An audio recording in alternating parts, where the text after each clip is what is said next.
2014 Summer Split, everybody. I'm David Frichurli. Joining me now at the analyst desk is Sam Kobe Hartman-Kensler. How's it going? Like this one. It's bigger. I feel more safe here.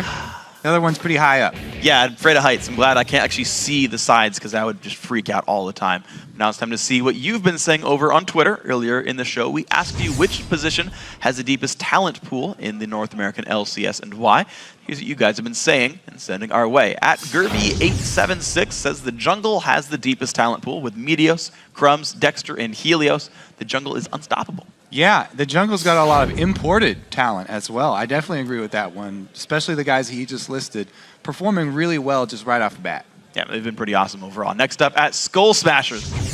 The role with the best talent pool is the mid lane. Shifter, Bjergsen, Link, Xiaowei Xiao, Hai, and even Voyboy can go off at any moment. It's hard to argue with that one. I mean, especially, it might even be the role with the cutest guys because everybody loves Xiaowei Xiao. He's just adorable right now. Sure. I would say the role with the cutest guys would be the casters. We got guys like Toby and Riv. I'm just saying.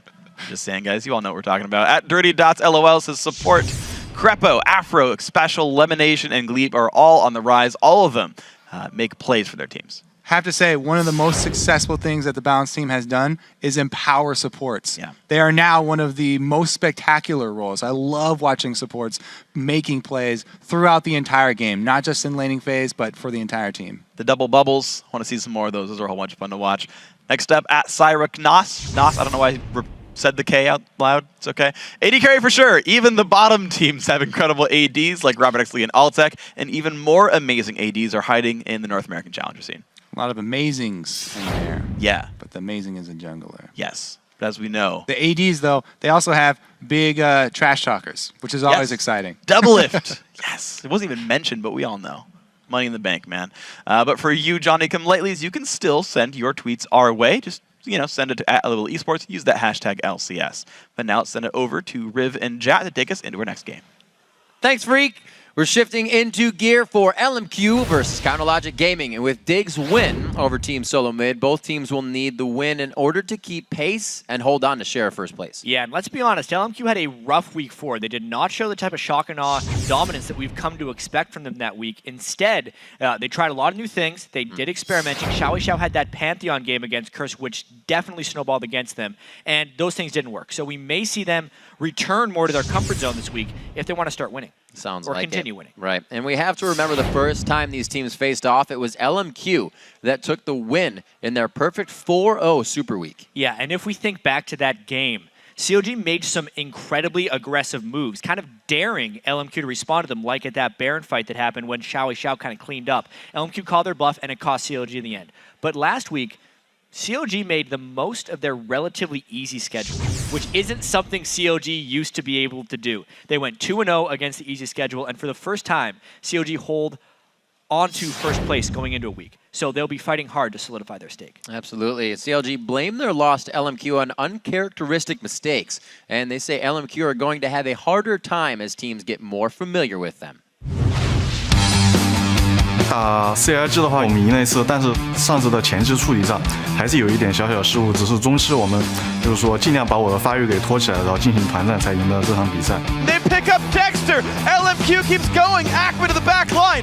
Double kill Xiaowei Xiao. They're still going. That's going to be 3 for him. We learned how to throw a Baron versus LMQ, and hopefully we get that out of our system and go back to CLG being the objective, control-based team. 我觉得打 CLG 的话，着重他们的核心点是 Double Left 和 Alphamo 这两个人，我觉得他们配合是非常好的。然后前期线上不论是团战都是处理得非常好。The only person who I think is really, really good on LMQ is Wei Zhao because he's just really good at farming and he's always fed no matter what. Even if you beat him in lane, he's still fed. Everyone plays with a lot of respect against them. And as soon as the top teams kind of get a feel for LMQ's actual skill level, the respect will go away. So who do you think CLG is going to focus? Yeah, I wonder if we'll be seeing some ganks into the mid lane. Maybe, possibly. Let's check out the starting lineups and see if we get that right away. On the blue side, it's LMQ. In the top lane, it is Ackerman. No name in the jungle calling the shots as team captain. Xiaowei Xiao in mid lane, getting all set up. Vasily on AD carry, and more on support. Take a look at CLG on the red side as well. We have Seraph in the top lane. Dexter fixing his headset a little bit on the jungle. Link in mid lane. And then, of course, the guys who have really emerged this season, Double Lift and Aframu. big-time carries for CLG this year. Absolutely. A lot of rewards to them. Most wallpapers for computers now as well. People are loving just creating a lot those. of different types of wallpapers for Doublelift and Afremo. In today's featured matchup, we'll be heading to the south side of the Rift for Vasily versus Doublelift. Yeah, these guys are actually first and second in the entire LCS for kills. And Doublelift, this split, has he kind of evolved into a player who could not just win lane, but that can carry the team afterwards. He's not just the guy who has a rally pole in the bottom lane and goes back to it again and again. He's been making fantastic starts. Then you look at Vasily. He's a guy that actually started off fantastically and now kind of has to make that same transition. He doesn't need to have games where he's got 460 CS, 1 kill, 1 assist. He needs to have more fight involvement if he wants to keep pace with Doublelift, who's now leaving the lane to make plays. And it's easy to say that every AD carry kind of show is the same pool. They can pretty much bring the same thing to the table, but recently Doublelift's love for Twitch has kind of gotten everybody's heightened senses about we need to either ban that or take it away, because Vasily's been playing that from the start. Yeah, and Doublelift had a fantastical kill-death score when he played it in both of their games last week. I also wonder a little bit how much the OGN starting up affects CLG's strategies, because I know their coach, Monte Cristo, takes a lot of keys from that. Kale has been huge over there in their first little bit of play, so maybe if it's not banned, CLG might take it on their second rotation of picks. Well, we know Ackerman to already take that into the top lane too and just wreak havoc. Nobody was really expecting it. We'll have to see what happens. If we remember back to week 1, this was kind of the first time in their second game we saw Xiao kind of pull out not the utility in mid. He had that Yasuo that just got banned out. So he is definitely changing up his play style. Maybe too much with the Pantheon, but that's why we're saying LMQ. Back to their old ways here, probably. Yeah. And it's maybe a little off topic, but I feel like CLG took a team trip to the hairdresser. It looks like Dexter and Doublelift both have new haircuts. There's got a suave comb over on Doublelift, yeah. I like it. Ready to go. Keep the hair out of his eyes. There was actually a time back in Season 3 where Doublelift couldn't see the screen, so he got glasses. And it improved his play drastically. It was not something you would expect from a world-class AD carry. Go think. Or go figure. Yep. He didn't like Lucian before, now he plays it all the time. I guess not this game, it gets banned out. Lulu. Would not be too unsurprising if that ends up being first pick. There's a lot of power on the board still, though. Braum is definitely up. Doublelift isn't the type to actually play Corki, which is interesting because they banned the Twitch and Lucian, which have been his 2 mains throughout most of this split. He may even go back to something like a Caitlyn, or maybe break out the Vayne. That would probably be later nice. if they end up going with. They have all the supports they want for it. It's kind of the first time we've really seen supports just fly right through. Right now, they get their choice of a lot of things. They could be picking up the Thresh. They could get their pick of the litter for jungle, since Elise and Lee Sin are out. That would probably be a Jarvan or an Evelynn, depending on what they want. They do have a lot of options here. We haven't seen the Nunu in a while. It was played the last time these 2 teams met. I don't know if we're going to see that today. The Kassadin has been left open. It's quite rare that we see that, but it's not rare that he'll be picked up after the fact. Yeah. Interesting how they went with Morg over all else. They're maybe trying to block the Braum a little bit with that Morgana pick. It is good against Braum early in lane and can also stop Braum from catching out single targets because the Black Shield does prevent the passive stun from Braum. It's also great knowing that Kassadin was on the board and that LMQ might pick it, only because we've seen Afremu's Black Shields being completely on point when they gave up Kassadin against Dignitas a few weeks back.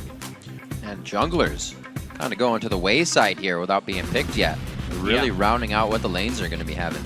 It's a very unique pick and ban phase, actually. Especially now with the Kassadin being picked, CLG knows they're going against a top lane Lulu, but it's kind of too late because they've already selected Seraph's top laner. Link's choice becomes very, very important here. I don't even know if they need to wait for the last pick in order to do this, since LMQ's solo laners are mostly shown. There's also a chance more plays that Lulu support. Absolutely. Last time, Alpharmu played that Lulu against LMQ. This time it's in the side of LMQ's hands, and Link pulls out the Orianna. Always awesome to see his ball control, and Jinx is just getting a lot of love coming in. 3 for 3 today, and it's a slight return to a little bit of the hyper carries that we've been seeing, especially when Lucian and Twitch are banned out. Obviously, if Lucian and Twitch are available, they would be the ones getting picked right now, so we're seeing more versatility because that's actually where bans are trending this week. I do like it though. Double has played a lot of Jinx in the past, and they're building shields around him right now. It's classic CLG in that sense.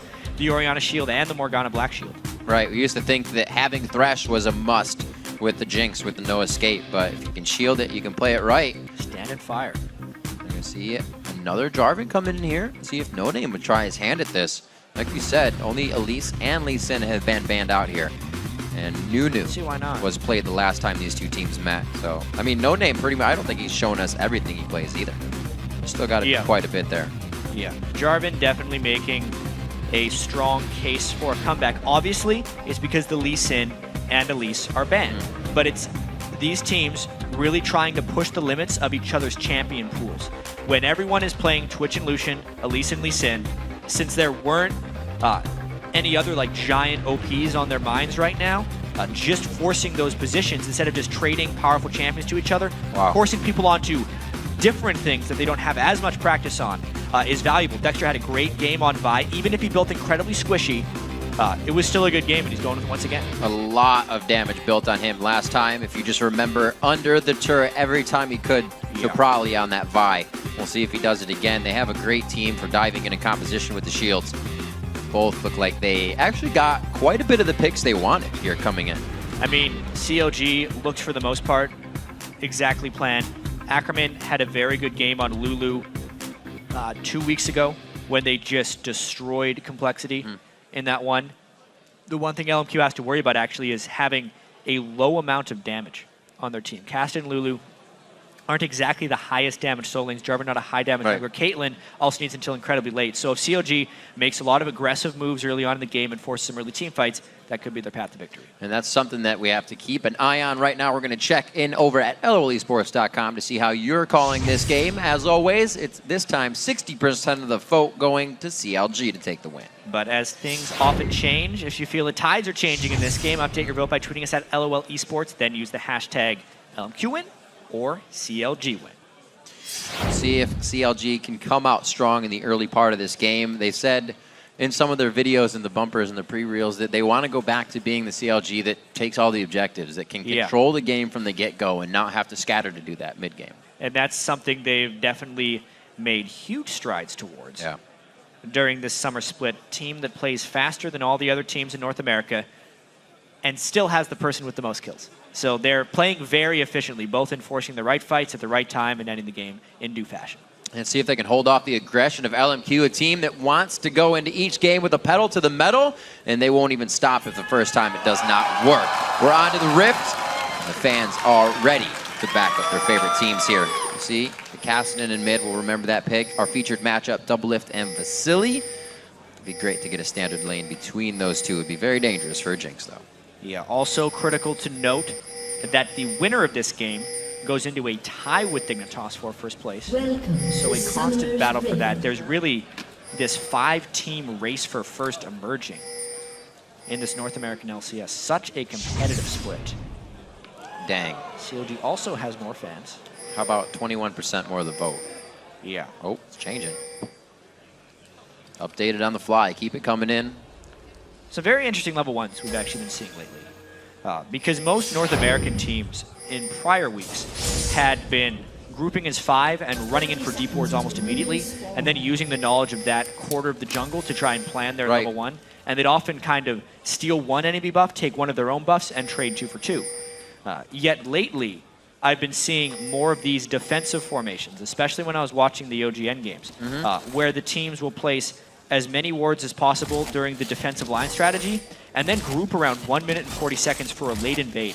It actually creates substantially more guesswork because you don't actually know where the lane swap is going to be going. It could be a 2v0 or a 2v2, you don't know. And the invading, it allows you to take some risks. I've seen teams go in 3 invade without a smite, steal a blue buff, get a 3 buff for 1 buff start. A lot of risk involved in that. I wonder if these teams are going to do something similar. High risk, high reward. It'll usually pay off if you can get everything to work the way you want it. But you got to remember, nothing in League of Legends is free. You're usually away from experience, blowing a summoner spell or this just to get something. We'll see if the teams can make it out. And it looks like these will be relatively free on each side. LMQ did the delayed invade, but they took their jungler with them. So most likely, we're just going to see the standard North American 2v0 lane.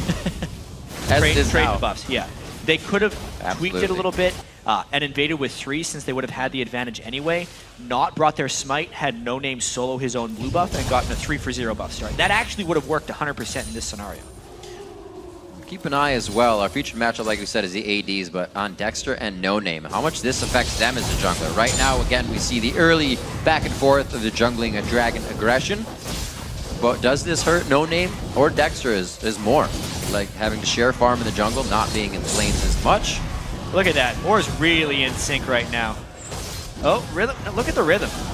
Not getting hit by this dragon whatsoever. No Name took damage. Start over.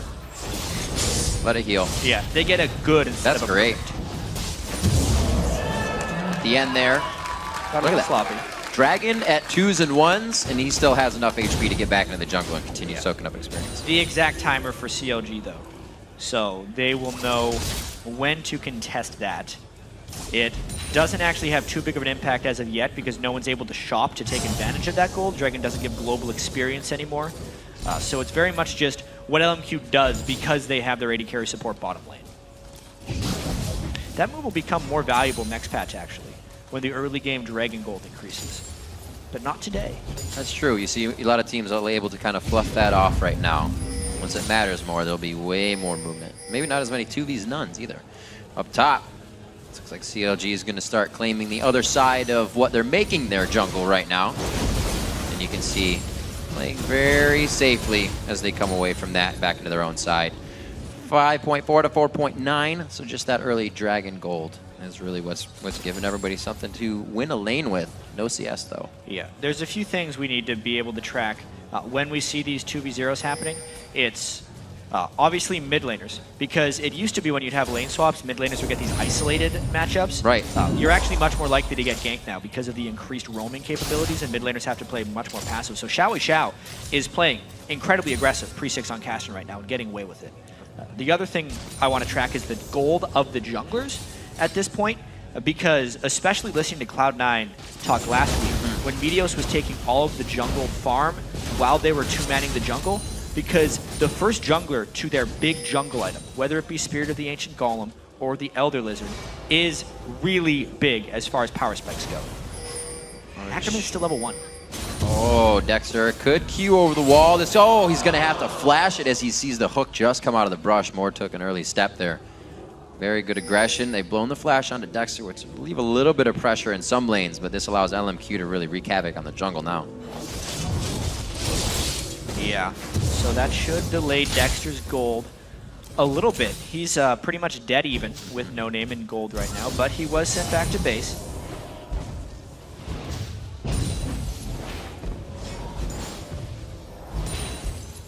Nice farming, keeping it up. Oh, there you go. All right, so 36-39 in that mid lane.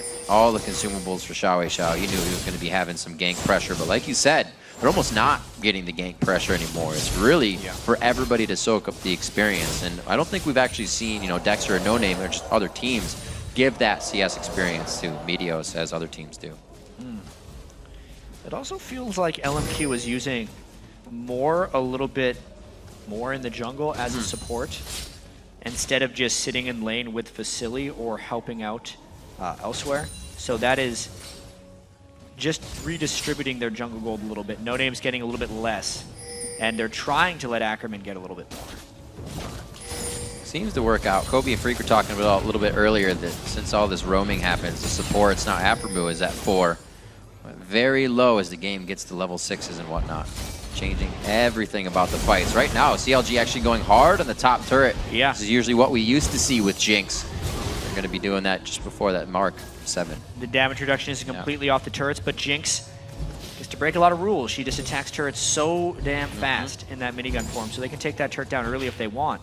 And Seraph has done enough in that lane, and it has not been pushing against him, that this could very well be the gold equalizer when COD takes down this turret.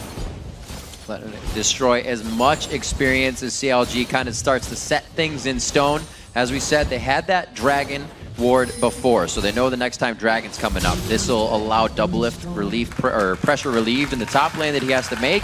We'll start to get a roam from those guys and maybe see the matchup in the bottom lane. Actually, see Vasily and Moore start going top now. soak Around that 9 experience. minutes will be when that Dragon comes up.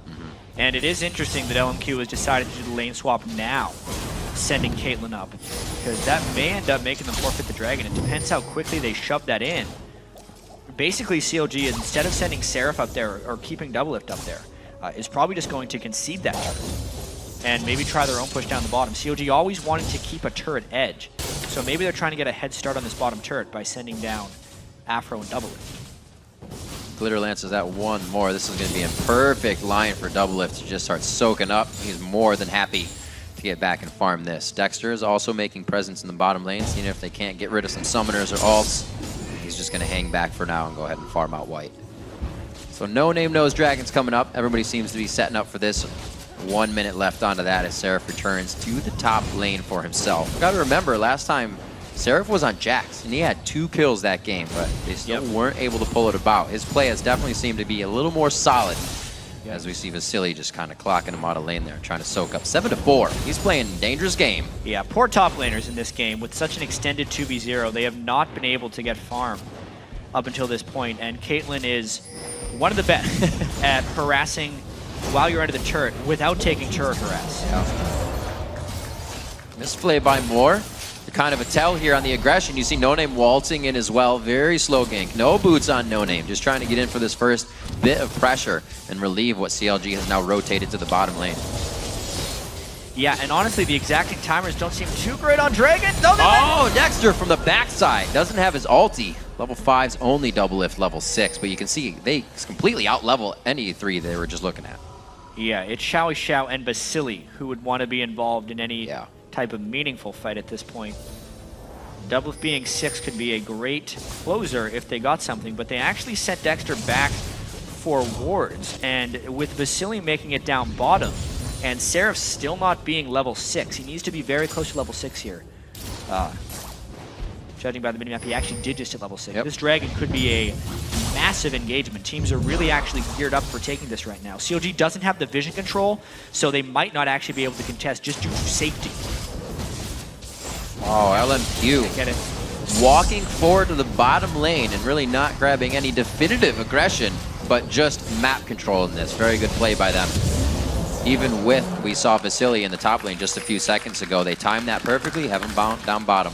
Yeah. 12.6 to 3.8. A little aggro. Vasily looking dangerous here. Great grab onto Doublelift to thwart the DPS continuing onto Vasily. Good harass by CLG, but still no kill. I'm very surprised that CLG didn't prepare better for that Dragon. Yeah. They are normally a team that thinks so far into the future as far as game plans are concerned. And they put down the level 2 ward, or sorry, the 2-minute ward at the Dragon to get the exact timer on it. Yet they did not prepare vision beforehand. They had Dexter go back to base, and he was actually at rates when he needed to be prepping for that vision control. Just not good planning there by CLG and letting LMQ have that early Dragon. They definitely had everything in position. Doublelift came down well before. Dexter not really in the right spot. See if he can do it this time. So badly. They know Moore is really weak. They just want to kill him. Continue to snowball this lane for Doublelift. Assault battery into Fall Breaker, and it goes over to Afro move. That's still not the best, but they get that kill. Yeah, very smart target selection there. Quite honestly, knowing Moore was level 4 and that Dexter, with his level 6 gank, burning everything would be a guaranteed kill, but more importantly, getting their objective back. They'd given up the Dragon, so therefore, Dexter needed to make up for it with a nice gank bottom. Now where does CLG apply the pressure? And where are they going to lay it on this time? Doublelift will get back here. We see him picking up a few things under his belt. And finally finishing the Bloodthirster, actually. So he is quite an item up on Vasily as he farms up this frozen lane in the bot side.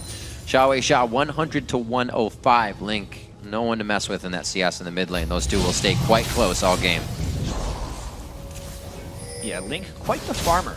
He actually has been putting up very low score lines recently, and Groot flash. Oh, he blows the flash and then Cataclysm. Link actually places the ball perfectly to distort No Name away from himself. That's very hard to do.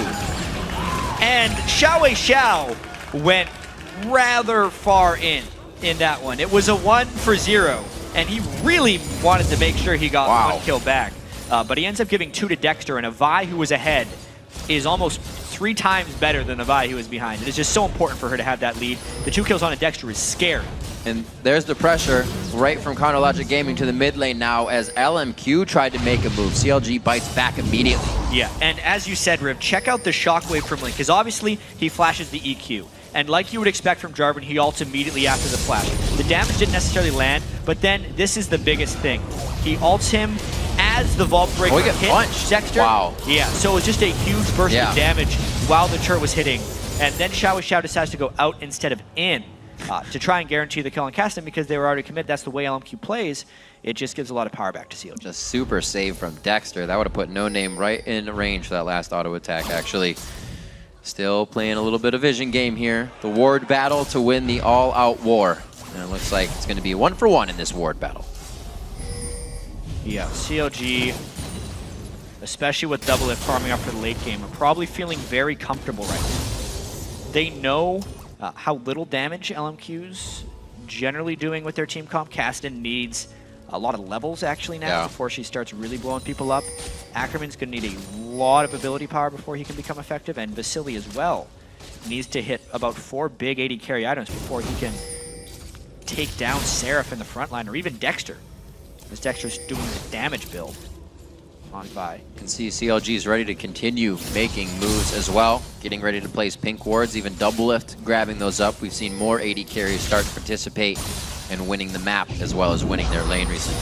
Yeah, and even looking at the map, you can see how LMQ, they're not shy on pink wards, but they're not aggressive with them. That's true. All of their pink wards are placed defensively across the line right there, and CLG is just walking and getting rid of LMQ's control. 400 easy gold just for looking past your nose. CLG is going to kind of hover in that area too. They feel like this is an area where they can easily protect without pushing themselves out of a comfort zone.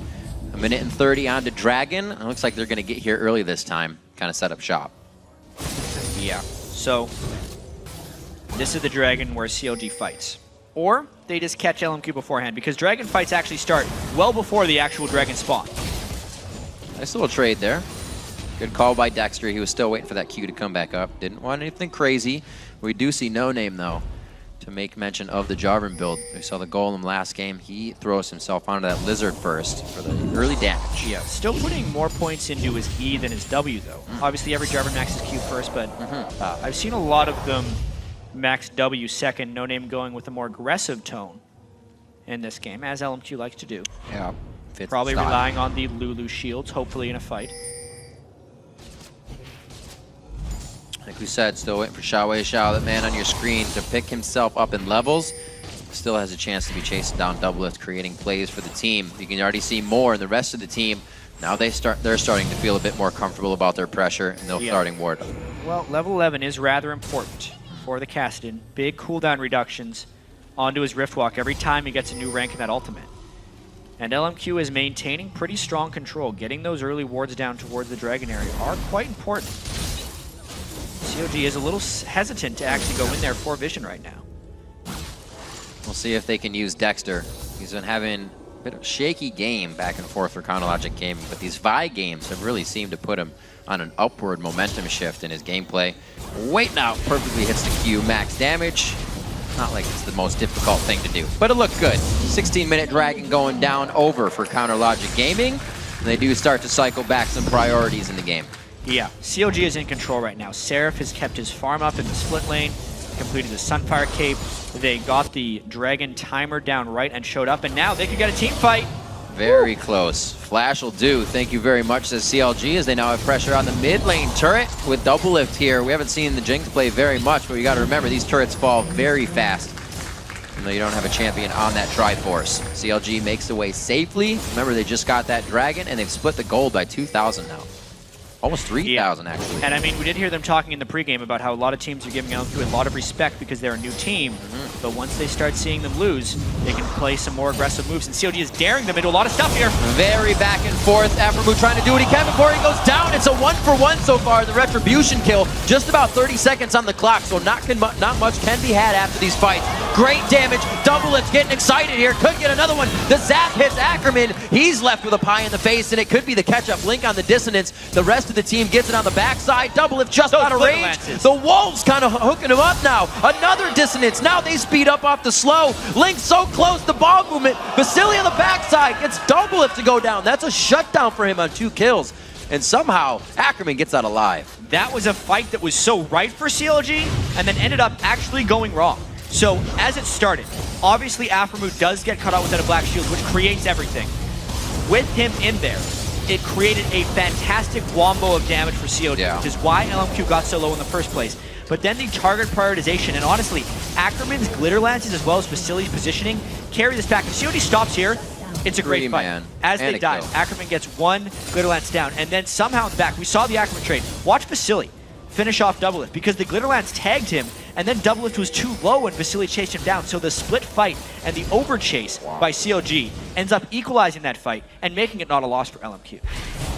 Amazing coordination and ability to reassess a fight and really come out with almost, when you're given nothing, coming out with something. 6-4 at 18 minutes. It's still 3,000 gold in the favor of CLG, but we can see how back and forth these fights can go despite that gold lead.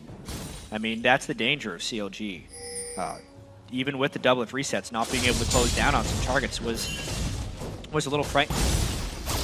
Xiao getting real big now. Yeah. Oh, everything that they have with Wild Growth. Shields. Xiao's shield that comes off as well, deterring a bit of DPS in the early part of a fight. He's 2-2-0, not 161. Falling behind, actually, 20 CS. Not very normal for him, but still, that Rod of Ages is getting charged up, so it's not like he's really losing out on anything. Looks like he's going Zhonya's next as well. So, Xiao's going to want to be pulling off a lot of very aggressive moves here. Still the Trinity Force build on Dexter. You know, it's a lot of upfront damage, but it is very weak tank-wise. He's going to be able to have to duel Vasili, and if he reaches a point in the game where Vasili starts beating up on Dexter, all the damage he's sunk into his Vi build could be very dangerous.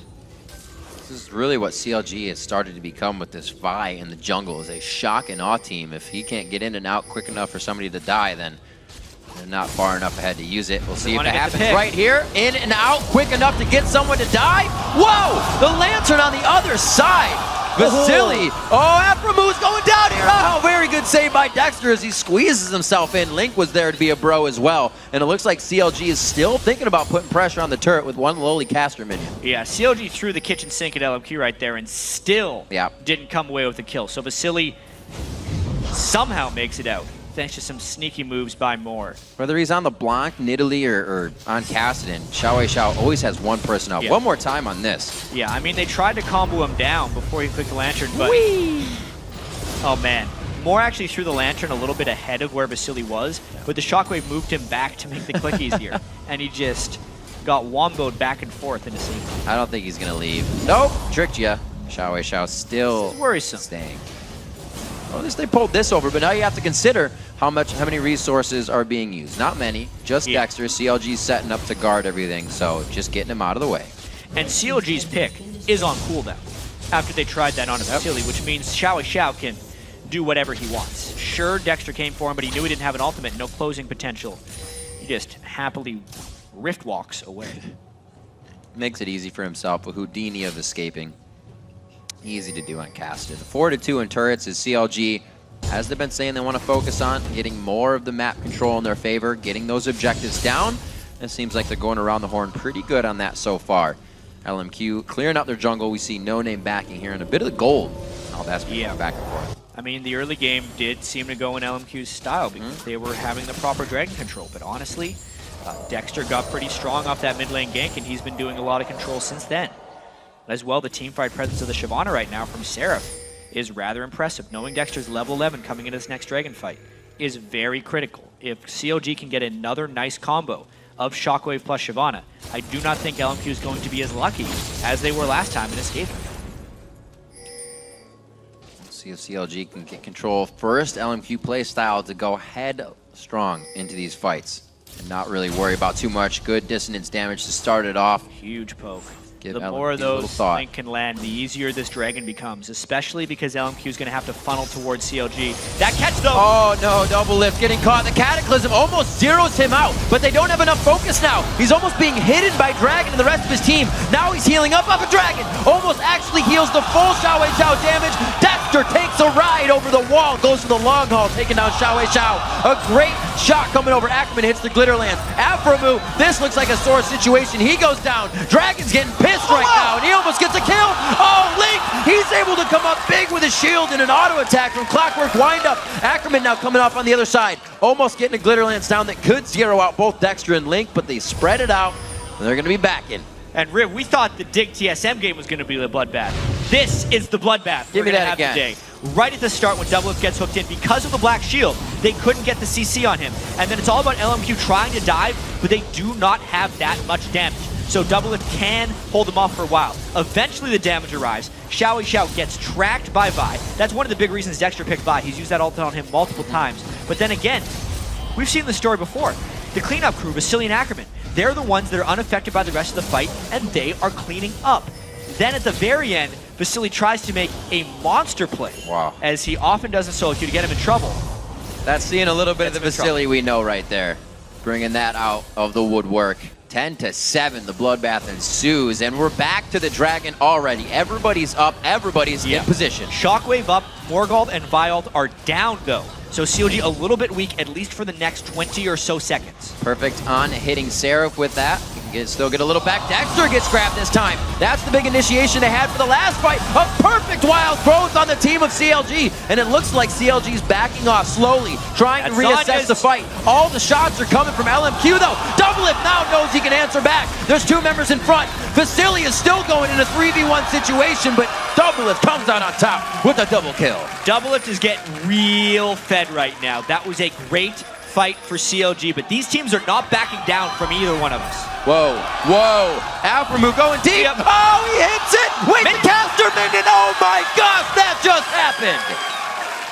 Despite the chaos as well, that is 100% kill participation for Aframu 24 minutes into this game. He has been involved in everything, but we have to see this fight again. So Shockwave had just came up. It was so critical that Link landed one right here. And where's the Shockwave ball? It comes in a little bit late, but where was it? Did he already throw it? I've already lost this fight. Anyway, Doublelift cleaned up very well with his AoE rockets as the low damage of LMQ funneled in to him later, and that time Ackerman and Vasily could not play cleanup crew because they did not have enough upfront damage onto them. What an end to a coast-to-coast fight. Everybody trying to regroup now, take a breath, figure out what's going on. LMQ is definitely knowing that they're on the ropes here, even after trying to come out very strong in a fight like that. 15-9 as the kills continue to surmount, and 44,000, 44, almost 45 to 38,000. So the gold lead is only growing for CLG. This is something we haven't seen LMQ fall into. Usually they'll bring it back. Yeah. CLG's grown this gold lead the whole time. Yeah, I mean, the first time these teams fought, it was actually fairly similar, with CLG daring LMQ to come fight them. The first game, CLG was doing that at the Baron Pit around 18 minutes. That is a far more dangerous game to be playing. At the Dragon is not doing enough damage to give LMQ an edge in the fight, and CLG is punishing them adequately for that. Xiao. Zanya used up there, we heard on the screen. Won't have that for next fight, most likely. We'll have to see Ackerman trying to create pressure in the top lane, but CLG walks into a trap. Doublelift is poised in this game to have a huge amount of success, especially looking at Aframu's build. Lock it down Solari and the Mikhail's Crucible already. So not only do they have a black shield to prevent CC, if any CC does land on a Doublelift, it gets Mikhail straight away. And then we know Link's priority after he lands a good Shockwave is probably going to be in shielding Doublelift as well, since clearly LMQ is committed to diving upon him. Right. I feel like since the last few fights it went their way so handily, CLG might have this one in the bag. You can see Doublelift is building the Guardian Angel. He knows that it's going to get dangerous and they're going to want to dive him quite soon. And just very good positioning overall. CLG not moving unless it's a power play, unless they can all do it together. Very nice Shockwave. That's just so much HP they cannot deal with having off of their bars. It's going to be more, and he actually hits the Dark Binding. The alley-oop to lock up more. He's forced to flash, but he takes the Death Rocket to the back of the head. Dexter coming in with the rest of the team. And now LMQ is still pushed off of this turret. CLG doesn't have the Baron buff for the regen, but boy, they are looking for fights. Aframu bringing Dark Bindings with hands that reach out and grab you in this game. He's hitting everything. And it looks like they're going to be able to get the inhibitor turret with the pressure of having those Dark Bindings available. very, very close to taking it down, Yeah. but they will be back soon, if not to pressure down a Baron fight and beat out LMQ. Yeah, the gold lead grows. They're backing with their pink ward for as much safety as they can. And it's going from bad to worse for LMQ right here. You could see just fearless initiation there by CLG, freely throwing out cooldowns because they're very sure of themselves and that LMQ can't call them on their aggression right now. So yeah, CLG just went back to base and bought up, got a lot of pink wards, made sure they got their sweepers, and yeah, Baron's the next move. Dexter really bringing back the vibe for the 0-out initiation. Always guaranteeing you kind of get one person. When you're that far ahead, you guarantee the rest of that push down the mid lane. And LMQ has been kind of searching for answers here, almost in a stranglehold on Counter Logic Gaming's aggression from the get-go. 28 minutes on the game. And you can see CLG bringing out the sweepers now. 3 on the side. And they're going to get Baron ready to go. Yep, pink ward control, Seraph with his teleport up, being the body in the bottom lane that they need. And Dexter would be very free to go in for an initiation as long as they have double lift available. On the LMQ side, they're hoping that the death cap being built on Ackerman. Whoops. No, He did get hit by the binding as the Rift Walk was casting, so he was a little afraid of something. So he has that down once more. CLG not putting on too much pressure. He can wait for that to come up once more. Ackerman doing what he can across the map, so they have to watch out for that window of teleport to come in as well. CLG's eyes are not just in front of them right now. Doublelift playing a little do-si-do back and forth. The dodge, out, the death sentence, and they are so close to getting the turret.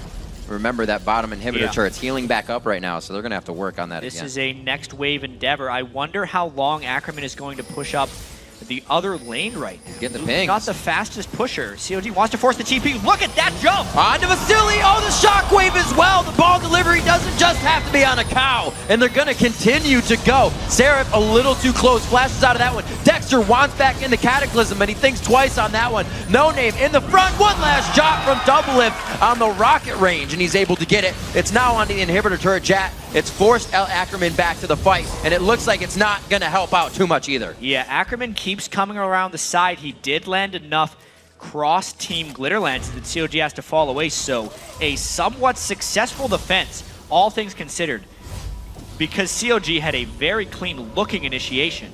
It was just pretty well dodged out by LMQ. Ackerman almost losing his life to come back and play defense, but it works out. 196 to 177 for those top laners, so you can actually see him a little behind as you see the engagement in this fight. I mean, first off, a great ball breaker just to get in range, and then the catch on Vasily seemed like enough, but once again, Vasily's a slippery dude, and it is very hard to actually kill him. Seraph got flayed away by Moore as well, otherwise Vasily would have been dead in that regard. The fact that No Name was the one to die, and that was only because about a split-second auto attack that CLG put down on him, was a great escape for LMQ. Slowly but surely, CLG wants a bit more gold to put in their pocket. I don't even know if they're really going to be able to go back to base and spend this. Doublelift quickly going for the Banshee's Veil. Yeah. Instead of the Guardian Angel, he just wants to continuously be able to stop Xiao. The peel seems good for him. He can stay alive. It's always an interesting game with Doublelift. I think earlier in his career he would have went full offense, but now he knows he's doing enough damage and is just making it a safer world for him. Safe world for Doublelift, what he would love. Right now the focus is on him. Oh, LMQ is playing a bit different right now. Doesn't look like they want the straight on fight. They want to see if they can get it positioned from the side. Well, right now they're kind of just moving CLG around. CLG's dictating this movement right now, but LMQ really has no way to get into it. Yeah, CLG actually wanted to cut him off while they were moving towards this bottom turret, but they have a big wave. And that's a deep initiation by No Name. Uh-oh, No Name all by himself. That's a wild growth. Nobody can get to the backline of CLG. No Name's just getting deleted for an Afro move. A 3-person Vault Breaker. Wow, coming in huge, shocking off from Counter Logic Gaming, as it's been told from the get-go. Xiao is going to be forced onto the fountain. Doublelift, another double kill in the game. 10, 2, and 8. Yeah, looks like that'll do it. That was a big move by LMQ, but CLG, they womboed right there. They waited it out. They killed the Jarvan front line knowing no damage was reaching past them, and they just went for it in LMQ. These Nexus turrets falling fast. CLG coming out very strong once again. It looks like Zhao Weizhao doing what he can. Doublelift has his eyes on the prize right now in the jacked up Jinx. The speedy attack machine gun is going to have enough shots. Saracen for the double bite before he goes down. And Counter Logic Gaming in 32 minutes takes down LMQ.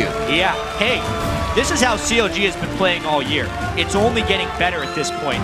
They play fast, faster than other teams. This one was 32 minutes. Also, Doublelift leads the league in kills. 10 kills in that 32-minute game. Backed up by his support Afro, and this time, probably a better performance by the supporting cast as well. 4-1-16 on Link, some exquisite shockwaves. Yep. Dexter breaking out the Vi, and Seraph with the 13 assists as well. Always following up those fights. Keep an eye on those Doublelift kills. That guy right there, I believe it's 25 more, and he'll be the first to hit 500. Yeah, 500 a lot of in kills. his LCS career. Very With plays experienced like that on Jinx, I'm sure it won't be too soon before he gets it. This guy, Dexter, coming out big. Things were shaky for him. Kind of started the season. Coming into Battle Atlantic in the battle of the, or start of the spring, he was the guy in the other jungler's face. Seems like he's getting back into that motion with a just power build Vi. Yeah. Always. Big haircut comes out big. LMQ, their struggles are beginning. It really feels like they came into the week tied for first place, but that was after a difficult-looking week when they almost lost to EG and lost to Curse. So a lot of questions coming in. They have another tough game against C9 tomorrow. They do, and Counter Logic Gaming with this grabs that, not sole possession, but they share it of first place now, so that's going to be nice for them with the Dignitas. But like you said, LMQ with their struggles, it definitely seems like it kind of just, it doesn't stem from them just trying to play Pantheon, right? It's more of, even if they go back to wheelhouse strategies, there's still some miscommunication there. Yeah. And it's not something we saw in the beginning. So I think the other teams are right when they're saying, we're kind of figuring out LMQ, and they're going to have to bring out even more new stuff. We've seen these stories fairly frequently now in the LCS. MYM started in Europe very strongly. We've seen Alternate, the team that is now Millennium, do great at the very start of the year, and then kind of fall down to earth. Surprisingly, the only few teams that have joined the LCS and been immediately good was Cloud9 and the Lemon Dogs, which is a team Dexter actually ended up coming from. It's a rare thing to be able to get immediate success and then not have some type of fall off as teams figure you out. Also, you know, the Challenger Series, it's definitely games week to week to week. But I'd say the LCS and the players would agree that it's more strenuous. There's a lot more to do. It's a rigorous schedule. You have the set times to stream. You can hear Loco even saying, computers go off at 1. That's not how it happens anymore. So if these players are outdoing themselves, even if it is fun, kind of like Chris Cluey said, the football kicker, you can't play 15 hours of football, but you can play 15 hours of league. Sometimes that kind of gets back at you. And practice as well is another thing that is tough to do over and over again. And also, we had a short turnaround this week. So LMQ didn't necessarily have their regular preparation time because of the London game that we're going to be having for the European LCS Thursday instead of Saturday. Well, there is a long time for these teams to really iron things out, see what's going on. We see, you know, teams with subs coming in with the wins, with the losses. So it's kind of like they have the least to worry about, I'd say. Yeah. So we could see them bounce back the fastest. Yeah. They haven't really gone down to the bottom of the list. LMQ has done it. Remember, they started 4-0, went 0-2. Right. Came back with another big week, then had a struggle week. This was the week that you kind of expect them to jump back up again. But they looked very outclassed by CLG in that game. All right, everyone. Don't forget to share those exciting moments with us by tweeting at LOL Esports and use the hashtag LCSBigPlays. For more on CLG's win, let's throw it over to the guys at the analyst desk. Thank you very much, Riv. What's up, everyone? Want to welcome Doublelift and Afro to the desk. Guys, congrats on retaining first place. You're now only tied with one other team for first place. Is this where CLG now stands the rest of the season? You guys ride it in the Worlds?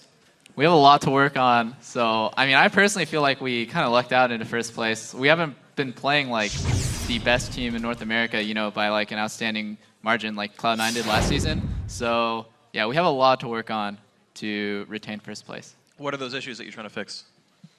Just like normal stuff, like in-game decision making. And I think generally we'll always get ahead early against like Cloud9, TSM, Dig. And then we'll find a way to throw the game, which is like kind of unlike us because generally when we get ahead, we stay ahead last season. And when we get behind, we just like get crushed slowly. So we kind of got throwing tendencies this split. Gotta get rid of him. Afro, what do you think that is? Um, What? Why? Aren't you one of the big 2 shot callers? Is Double throwing you under the bus? Yeah, you suck. Where's Mad Light? Well, Replacement. the only problem right now is double lift. Whoa. Wow. All right. Well, Look at his face when he said that, too. Full of anger. Yeah, we have. It's just really the 2v1 meta right now, and it's all about decision making and knowing like what to do. You have to make the right call, and if you mess up just a little bit, then you will probably lose the game because it's just that intense. Because in 2v1, you have your jungler and top laner following each other around, and if they go to the wrong side of the jungle, they might die to their 2-man or something like that. You contest Dragon, you have a chance to die because they're camping in the bush, stuff like that. So you really need to have the best decision making to be able to win. So you guys actually had something that was interesting, an early ward on Dragon to see the first Dragon taken so you could see the timer for the second. But then you ended up not contesting the second one. What happened with the game plan there? We saw them do Dragon, and they had a really good 3-man or 4-man with Caitlyn coming in, and so it's just really not in our favor for us to go down there with Vi and Shyvana and like Morgana, which is like kind of early game. It sucks to fight against those 3. So, and they also have 5 people on the bottom side of the map. I wanted to talk to you guys a little bit more about picks because you used Jinx and Vi in this one. Jinx today has seen a lot of play, but not overall in this current meta. What do you think has been holding back, Jinx as well as Vi? A lot of the junglers right now are kind of fed up with the Lee Sin and Elise. Yeah. Well, I think in the 2v1 meta, different teams have different ways to approach it. So, some teams like Dig, they just want Crumbs to go like full glass cannon and kind of farm up. And we kind of just, Dex has always been just like a really great Vi.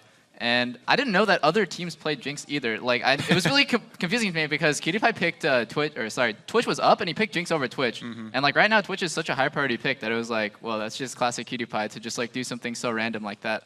I guess it ended up working out with them. Jinx Ori is just a really powerful combo.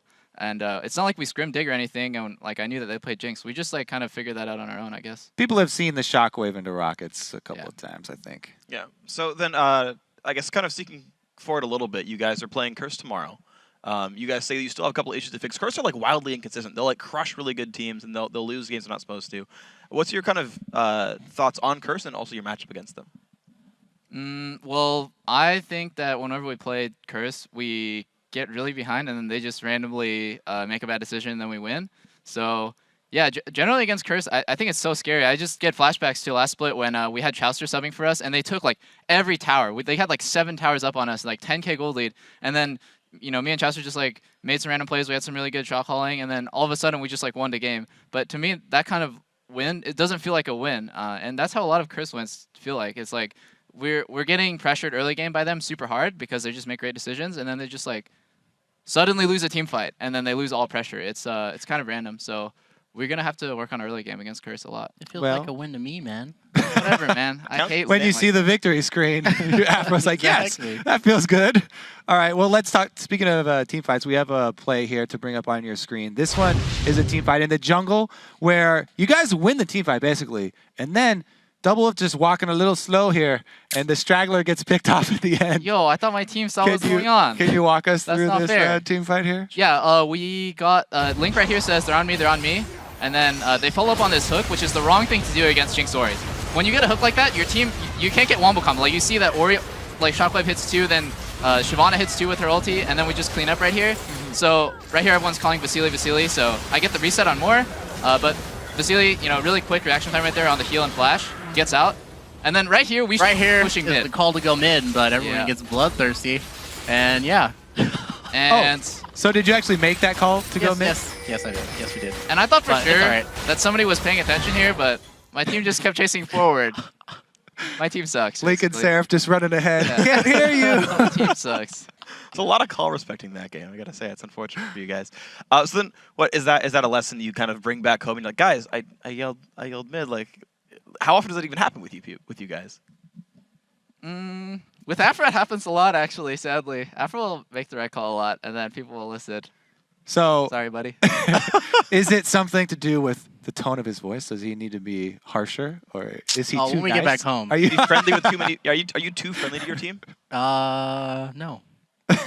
I'm not. Well, they don't respect your opinion. Whoa, I don't want to say that. Whoa, whoa, whoa. Let's get another play up on the screen here. This is getting a little deep.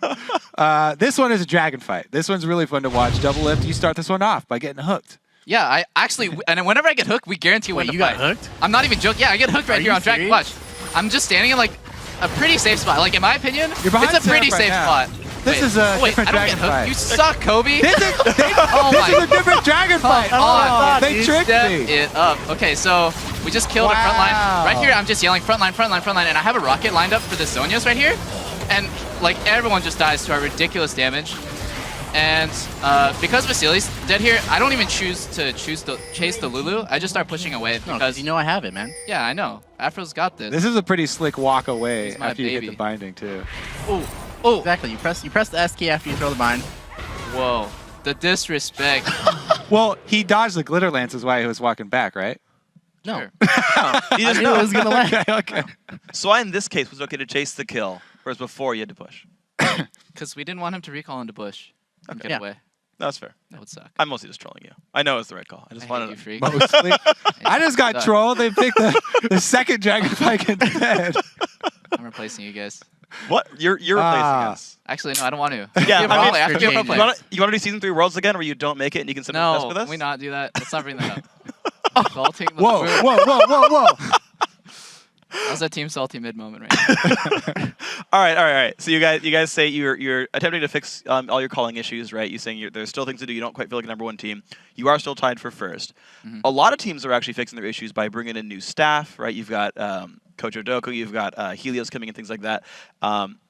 You guys are just looking like smooth sailing. You can just keep doing the same stuff over and over, or are you thinking about any? Well, I think that the other teams have tried to not mimic, but like they've taken the same steps that we've taken last season. So like we've brought in Monte Cristo and we have an analyst, and we've always had like kind of outside help and just like people coming in and giving us opinions. You know, like sometimes I'll just like call up Chaucer and be like, hey, how's it going in the retirement home? And like maybe like you can help me out and tell me like how to play the game. So yeah, we have a new analyst, Zixlal, and I mean, Monty's always been a great help, so we're just going to keep doing what we do. And if we feel like we need more help, then we're not so arrogant to think that, like, oh, no, we don't need more. So, yeah. I want to follow that up. When was the last time Chaucer actually gave you useful information when you called him up and said, how's it going in the retirement home? That's been a while, I Okay. guess. But I like Chaucer. Afro, do you have any old mentors that you call up for extra advice, or is that just a Peter thing? Usually I have Peter come sit down with me at the TV and we watch our TV2s. So Oh, okay. it's usually just me. Okay. Well, guys, of course, congratulations on the win. We're going to see you guys tomorrow for maybe a second win in the continuation of first place. Guys, thank you for your time. But we've got more games coming on, so we're going to take a quick break while we get our minions in a row, 6 in a line. Then when we come back, we'll head into our final LCS match of the day, Evil Geniuses versus Complexity. Stay tuned. Let's go! LMQ!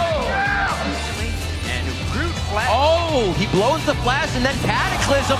Link actually places the ball perfectly to distort No Name away from himself. They can play some more aggressive moves, and CLG is daring them into a lot of stuff here. Very back and forth. Afromu trying to do what he can before he goes down. It's a 1-for-1 so far. Okay. Casting it? Or No.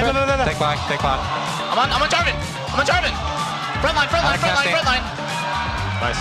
Back up for cooldowns. We have Oriole still. Casting it. Wait. I have blind right here. I have ult. Nice. Caitlyn, no flash. Nice! No Name's just getting deleted for an Afromu, a 3-person vault breaker. Wow, coming in huge, shocking off from Counter Logic Gaming.